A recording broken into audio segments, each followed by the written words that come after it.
Just fucking do it. Subscribe now. The Canadian banks have slowed down in putting money out, but they haven't stopped. They haven't stopped.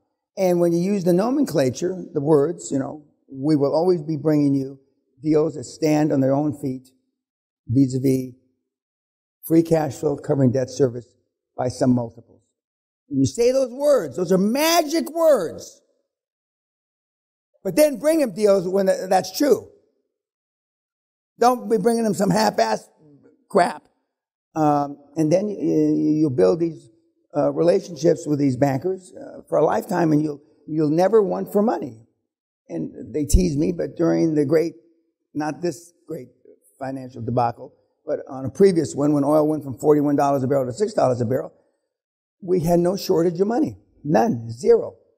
We got money from not everybody and their brother, but almost everybody and their brother. And so we were able to fund our growth and all those acquisitions we made back in the day.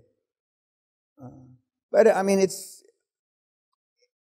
not probable because there's too many variables, but it's certainly very possible to do this. And it's now, even though it may sound like it doesn't make sense, it's easier now during the Corona era.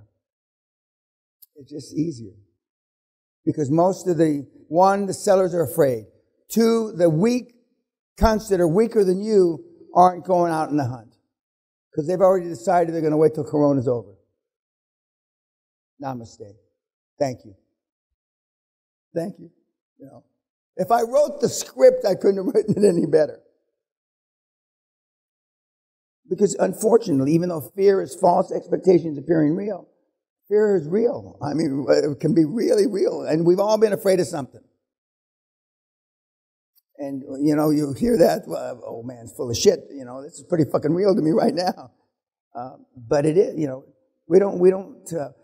I used to say you can't die from fear, but that's wrong. I now know you can die from fear. But I mean, fear doesn't come up and put a bullet in you. And anxiety is a self-induced thing. We make ourselves anxious. We make ourselves anxious.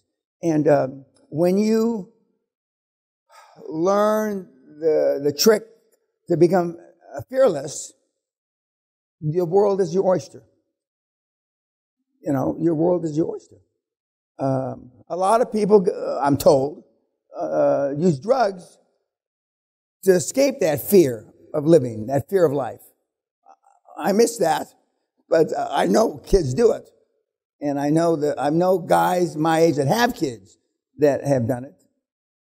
But we don't need that. We don't need that. I mean, but I've been saying since when I was in my teens, I'm high on life. I don't know what that meant when I was saying in my teens, but I'm high on life. I mean, but I've always looked at the positive. It's not, what happened to me. It's how I interpreted it. And that was one of my dad's pearls, words of wisdom.